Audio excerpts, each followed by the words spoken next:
A continuación vamos a desarrollar algunos aspectos tributarios fundamentales que deben tener en cuenta todo emprendedor al momento de iniciar su negocio. Vamos a hablar en primer lugar de un aspecto teórico que dice relación con los impuestos y luego vamos a ver la parte práctica, la aplicación, cómo estos impuestos van, un emprendedor debe irse relacionando con los impuestos. Partamos primero por definirlos. ¿Qué son? Los impuestos es una obligación dineraria, es decir, es una obligación que solo se cumple ante el pago de dinero, que no tiene una contraprestación, es decir, yo tengo que pagar algo sin que nada me den a cambio, y está establecida exclusivamente por ley. Solo el Parlamento y el presidente, con su función legislativa, son los autorizados para determinar un impuesto. No puede ni un alcalde ni ninguna otra autoridad por sí misma imponerle un impuesto a ningún emprendedor. Solamente se establecen por ley. ¿Quiénes deben pagar impuestos? Están obligados a pagar impuestos todos los ciudadanos que viven en el territorio nacional, e independiente de su nacionalidad. ¿Y qué gravan los impuestos? ¿A qué se aplica impuesto? Se determina en cada ley un hecho que se denomina gravado. Gravar un hecho es aplicarle un impuesto a determinada circunstancia o situación. Independiente de que sea una persona emprendedor, ha de pagar impuestos. Todos los ciudadanos que consumen día a día y que van al comercio a comprar bienes, pagan un impuesto que es el IVA y que va incluido en cada una de las boletas que ellos están pagando, independiente de que no son empresas ni emprendedores. Por lo tanto, los impuestos es una obligación que el Estado establece hacia todos los ciudadanos, independiente de su condición de emprendedor o no. Ahora bien, los emprendedores en particular han de relacionarse con dos tipos de impuestos: el denominado impuesto al valor agregado, o más conocido como IVA, y el impuesto a la renta. Hablemos sobre el impuesto al valor agregado. ¿Qué es el valor agregado? Agregar valor es un elemento esencial de una unidad económica. Una unidad económica adquiere materias primas, realiza un proceso productivo y como resultado de ese proceso productivo obtiene un producto final. Entre la materia prima y el producto final hay una diferencia de valor. A aquello denominamos valor agregado. Agregar valor, por tanto, es un desafío. Toda unidad económica está obligada a agregar valor para poder persistir en el mercado.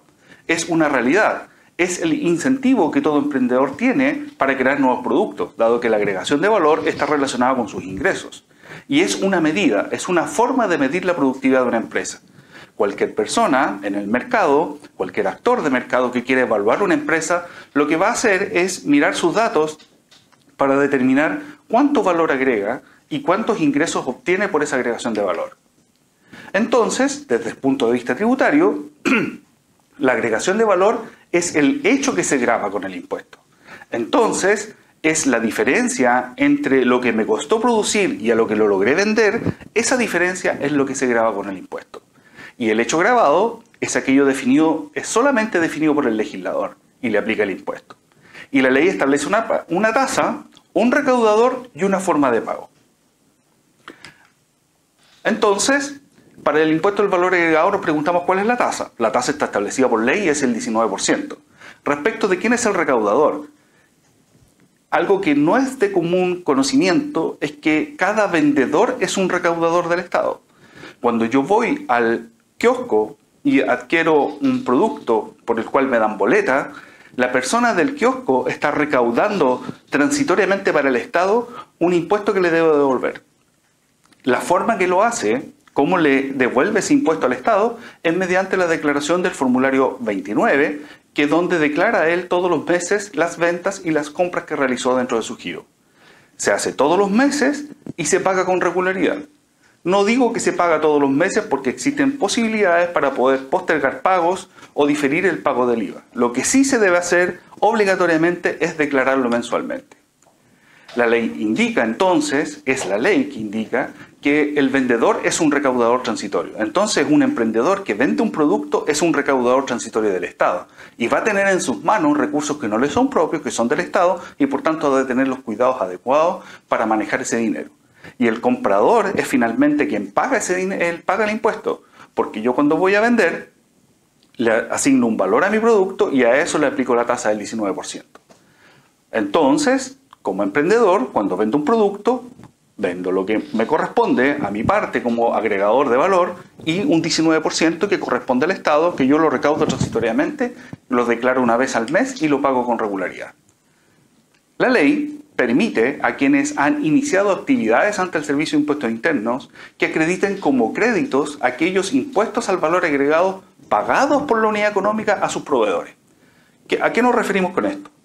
Cuando yo soy una persona, un consumidor normal, yo cada vez que voy a comprar pago IVA, pero cada vez yo no vendo, entonces no tengo forma de descontar los IVA que yo he pagado. En cambio, cuando yo inicio actividades, la ley me atribuye la facultad de poder descontar de los pagos que debo hacer al Estado los pagos que yo he hecho a terceros. Entonces, lo que ocurre es que se produce una balanza entre aquello que yo he pagado y lo que me han pagado. Lo que me han pagado se denomina débito fiscal, es algo que yo debo pagarle al Estado. Y lo que yo he pagado es un crédito fiscal, es decir, un crédito que el Estado me otorga por aquellos impuestos que yo he pagado y que puedo descontar de los impuestos que yo he retenido y que debo pagar. Entonces, el registro adecuado de las compras y las ventas es un elemento fundamental para un emprendedor a fin de poder determinar el impuesto a pagar cada vez. El impuesto al valor agregado afecta una variable crítica de toda empresa, que es la liquidez. No olvidemos que las empresas han de cumplir con dos requisitos. Han de ser rentables, es decir, deben agregar valor y deben producir cosas que valen más que lo que cuestan. Pero deben ser líquidas, es decir, deben tener en la caja dinero suficiente para cumplir con las obligaciones. Pueden haber empresas que son muy rentables, pero que caen en la trampa de la liquidez y que no tienen los recursos suficientes para cumplir con sus obligaciones y les genera un problema. Entonces, un elemento esencial de revisar es en la venta, cuando yo doy crédito al cliente, lo relacionado con el IVA. Y lo voy a explicar a continuación. Cuando yo vendo un producto que he desarrollado y le doy crédito a mi cliente, por ejemplo, 60 días para que me pague, al momento de entregarle el producto yo debo entregarle la factura. Pero esa factura me obliga, como vendedor, a devolverle o a pagarle al Estado el 19% que yo no he recibido porque el cliente no me ha pagado, pero con mis propios recursos debo responder e ir y pagar ese 19% al Estado. Entonces hay que tener mucho cuidado cuando se da crédito al cliente, hay que tener en cuenta que la caja de la empresa ha de tener los recursos suficientes para cubrir este 19% de crédito que le estoy otorgando al cliente. Es decir, no solamente le entrego al cliente mi mercadería y no he recibido dinero, sino que debo yo, como emprendedor, soportar el impuesto que debo pagar como si el cliente me hubiera pagado. Entonces, el IVA implica una relación regular del emprendedor con el impuesto y un registro adecuado de las compras y las ventas para poder llevar una adecuada supervisión de la evolución del impuesto. Ahora, ¿qué es el IVA? ¿Qué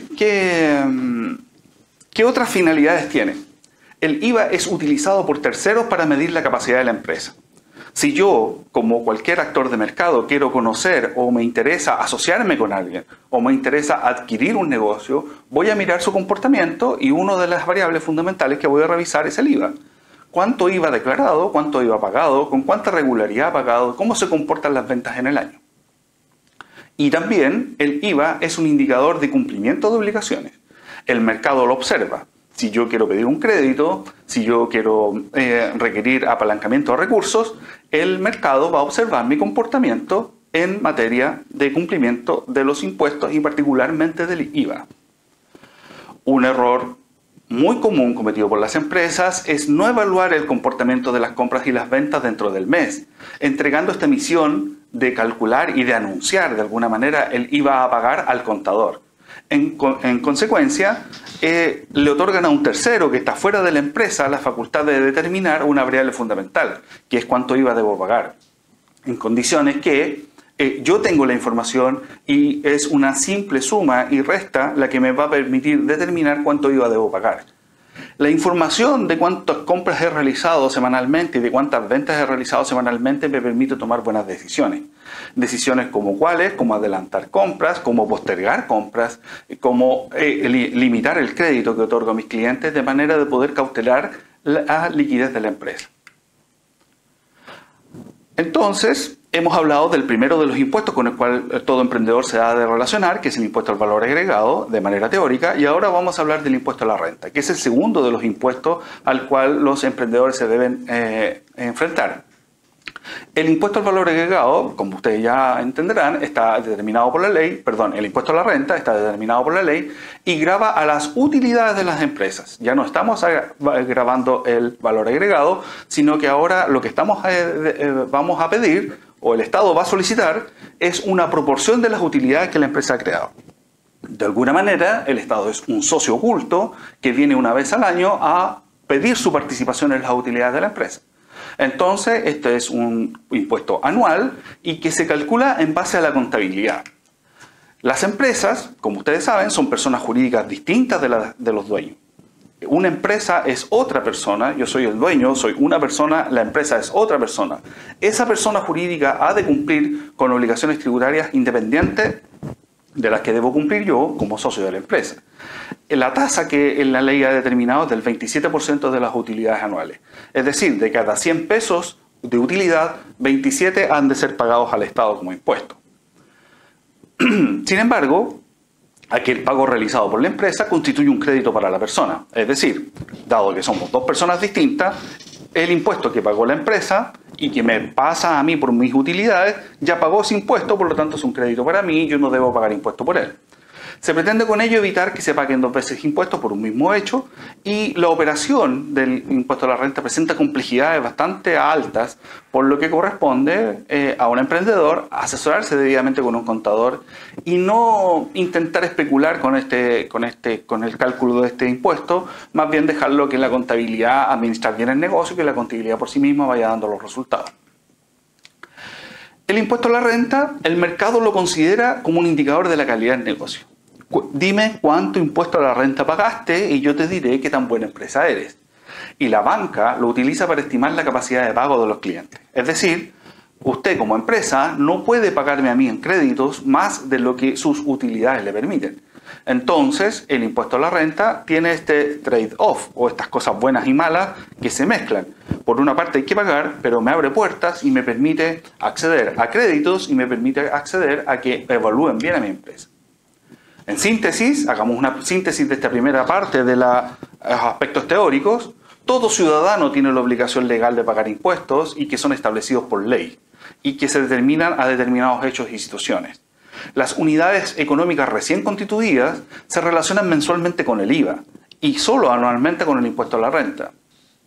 En el IVA, el hecho gravado es la agregación de valor. El recaudador es el vendedor, quien lo declara mensualmente y paga con regularidad. Los emprendedores, desde el inicio de sus actividades, deben registrar sus compras y ventas de productos relacionados a su giro. Y una vez al año, el contador, en base a documentos aportados por el contribuyente, elabora la declaración de la renta. Hemos, de alguna manera, dado cuenta de los aspectos teóricos de estos impuestos. Hablemos ahora de aspectos prácticos. Soy un emprendedor, quiero iniciar mi negocio y debo entenderme con el servicio de impuesto interno. ¿Qué es lo primero que debo hacer? Primero debo constituir una empresa y formalizar mi negocio. Al respecto, existen diversas instituciones que colaboran en esta materia. Luego debo iniciar actividades ante el servicio de impuesto interno y, por supuesto, debo contratar un contador. Constituir una empresa. Emprender es iniciar una actividad económica con fines de lucro. Para compartimentar los riesgos, es decir, para que el riesgo no llegue directamente al emprendedor, sino que llegue al emprendimiento, lo que se aconseja es crear una persona jurídica, cualquiera de ellas sea.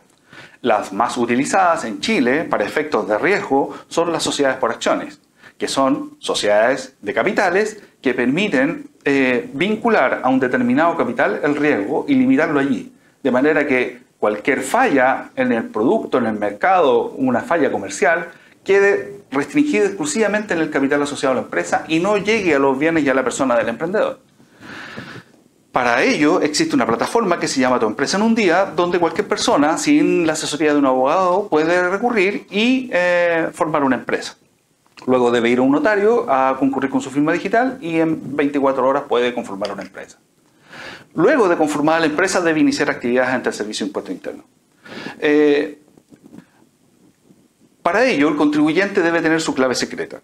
El servicio de impuesto interno entrega su propia clave. Sin embargo, para ello no se requiere necesariamente ir al servicio. También se puede hacer. Uno puede concurrir al servicio con su identidad y solicitar una clave. Pero si se quiere evitar ese trámite, puede hacerlo a través de la plataforma del servicio de impuesto interno en la página www.sii.cl, donde con los datos de la cédula de identidad puede generar su clave.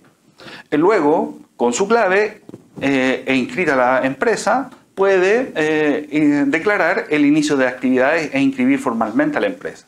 Obtiene un RUT y luego de obtenido ese RUT, que es el número bajo el cual él va a poder hacer operaciones de compra y de venta a nombre de la empresa y descontar impuestos producto de esas operaciones, sino que también debe declarar cuándo inicia las actividades. Entonces, la página del Servicio de Impuesto Interno es un elemento de trabajo esencial para todo emprendedor. Les recomiendo visitarla. Tiene no solamente componentes que dicen relación con la declaración de impuestos, tiene componentes formativos, hay cursos online que se pueden revisar y hay material respecto de consultas que han realizado otros contribuyentes y respuestas generales que se dan a esa materia. Están también los aspectos normativos. Hay ahí un indicador normativo donde se establecen todas las directrices, normas, reglas, dictámenes que ha de cumplir los contribuyentes para estar en regla con el servicio. Entonces, realizado este trámite, constituida la empresa, registrada en el Servicio de Impuesto Interno, obtenido el RUT, declarado el inicio de las actividades, estamos en condiciones de poder iniciar nuestra facturación. ¿Qué es lo que más importa a un emprendedor? Es poder vender luego su producto y recibir retornos por esa venta. Para ello es obligación tener una factura electrónica. Entonces, vamos a hablar sobre qué significa la facturación electrónica. En Chile se evolucionó en el sistema de facturación desde el papel, que era la tradicional factura que se hacía a mano, a un sistema electrónico. El Servicio de Impuesto Interno dispone de un sistema gratuito al cual todo emprendedor puede acceder y desde el cual puede emitir facturas y recibir facturas. Sin embargo, para utilizarlo requiere de un certificado digital. Para garantizar el debido uso de esa plataforma y que aquellas cosas que ocurren en la plataforma sean decisión del contribuyente, se estableció un mecanismo tecnológico denominado certificado digital que se adquiere en empresas privadas como firma.cl o eser.cl, donde ese certificado digital permite autentificar que las operaciones que está realizando el contribuyente en la página del servicio son efectivamente autorizadas por él. Tiene un valor anual más o menos de 21.000 pesos más IVA. El proceso de compra del certificado digital tiene una duración más o menos de 2 días. La empresa debe verificar la identidad de la persona. También se puede realizar de manera electrónica, no requiere la presencia física del contribuyente en la empresa y este proceso de verificación demora 2 horas. Luego, adquirido este certificado digital, debo tomar una decisión como emprendedor. Si alojo este certificado digital en mi computador personal o si lo centralizo en la página del servicio. Esto tiene 2 dimensiones que vale la pena distinguir. La primera, si yo alojo este certificado digital en mi computador, solo desde ese instrumento podré generar facturas y podré realizar trámites como contribuyente para emitir facturas, emitir guías de débito, notas de crédito, verificar mis guías de despacho. Entonces estaría centralizado exclusivamente ese computador. Ahora bien, si son más de una persona la que va a operar y va a emitir facturas, lo conveniente es centralizar este certificado en la página del servicio. Entonces, centralizado este certificado en la página del servicio, permite con una clave acceder y emitir facturas desde cualquier computador. Algo así como una plataforma electrónica, como las redes sociales que usamos siempre, donde nos logueado, ingresada mi información, yo puedo empezar a emitir facturas. Cada emprendedor toma su decisión al respecto. Lo clave es determinar cuántas personas facturan. Al principio, los negocios pequeños en general, su propio dueño es el que factura, por lo tanto lo conveniente es albergarlo en el propio computador de la empresa. La facturación electrónica es el único medio mediante el cual hoy se permite emitir documentos tributarios que dan derecho a crédito y débito fiscal. Entonces es un procedimiento al cual debemos poner atención y como les comentaba, la página del Servicio de Impuestos Internos establece un procedimiento gratuito adquirido el certificado digital, alojado el certificado digital en el computador o centralizado en la página del servicio, uno puede empezar ya a emitir sus propias facturas. Allí van a llegar las compras que nosotros hagamos, no nos van a pasar un papel físico, van a llegar digitalmente a ese sistema y yo puedo ir verificando las compras que se me adjudican regularmente. ¿Cuándo debo facturar un producto? La factura, esto es importante, es un título de crédito. Ya no es simplemente un papel que declara haber vendido algo. Es un título de crédito similar a un pagaré que permite el cobro mediante el juicio ejecutivo de los montos indicados en la factura. Se le dio fuerza ejecutiva a la factura como un elemento de apoyar a los emprendedores. Las guías de despacho, por el contrario, son documentos que solo permiten respaldar el tránsito o la entrega de mercaderías. Se recomienda, cuando se inicia un conegocio, realizar exclusivamente facturas, de manera de ir acreditando cada una de las ventas y tener tantos títulos como ventas realizadas. Las facturas se registran si se pagan al contado o si se paga al crédito. Es decir, en la misma factura yo le debo indicar al sistema si el cliente me está pagando al contado o me va a pagar a crédito, porque eso hace una diferencia. Las facturas emitidas al contado no tienen una copia de cesión. En cambio, las facturas a crédito emiten una copia más que se denomina cedible, que permiten ceder ese crédito a un tercero y permiten la operación de factoring. Vamos a explicar muy brevemente qué es el factoring. Factoring es una operación de financiamiento para empresas cuando otorgan crédito a sus clientes. Imaginemos que yo vendo mi primer lote de productos, 10 productos a mi primer cliente y mi cliente me pide 30 días de crédito. Yo le otorgo esa factura, la declaro que es a crédito y además de las copias regulares me va a entregar una copia cedible. Esa copia cedible yo la puedo llevar a un sistema de factoring, generalmente en los bancos o en instituciones financieras, y le cedo esa factura al factoring para que él cobre posteriormente esa factura y me adelanta el pago.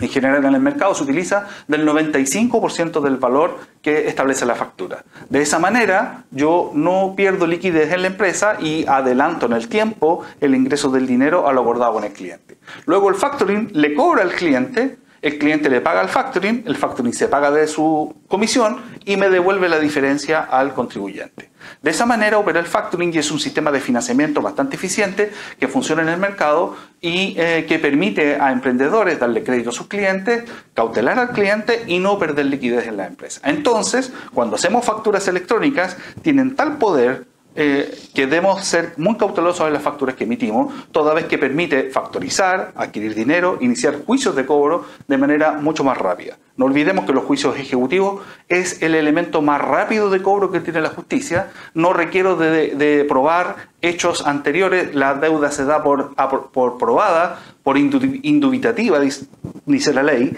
entonces no hay duda de que existe esa deuda y por tanto se debe proceder al cobro. Bueno,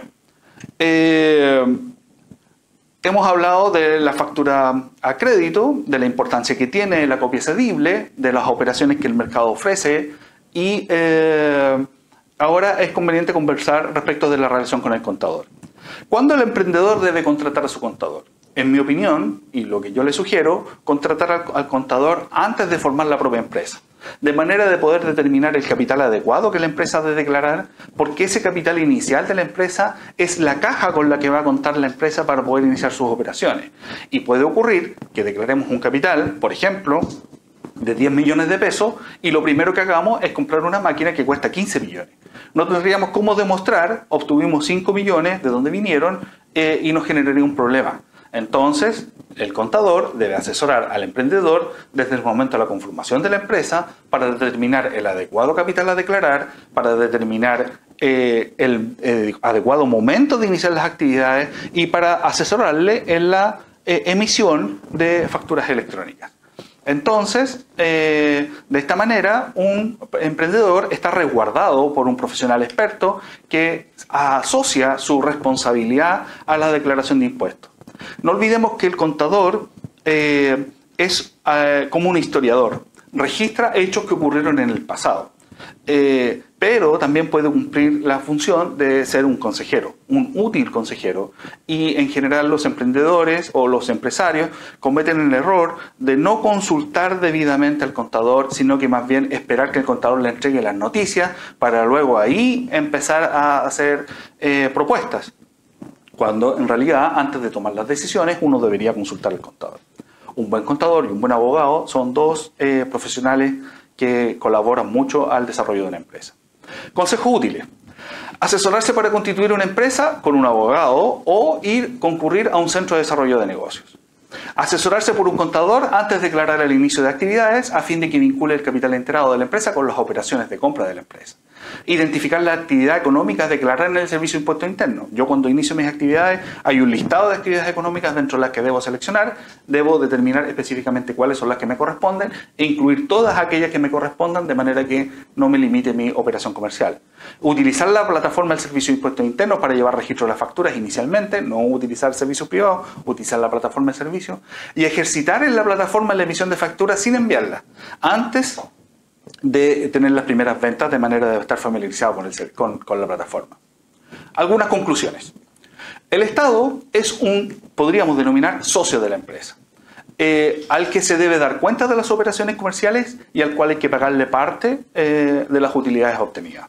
Las empresas formalizadas deben pagar IVA, deben pagar impuesto a la renta, pero pueden acceder a múltiples fuentes de financiamiento y su información, la información que van registrando en el Servicio de Impuesto Interno sirve para que el mercado la valore. Las facturas y el IVA son los principales elementos tributarios con los que trabajan a diario los emprendedores. El IVA será aquel compañero de viaje en este emprendimiento con el cual yo debo ir constantemente relacionándome. Y es un elemento que yo debo aprender a supervisar y de alguna manera tomar decisiones económicas adecuadas que permitan que el IVA no afecte la liquidez de la empresa.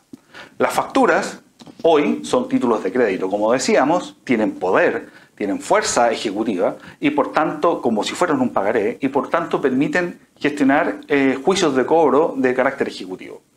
Y por tanto, se debe ser muy riguroso en el registro de las ventas, en las facturas que yo entrego y en las facturas que recibo. Con esto, creo haber dado cuenta de una primera síntesis respecto de los desafíos tributarios que un emprendedor va a enfrentar y de su relación con el Servicio de Impuestos Internos.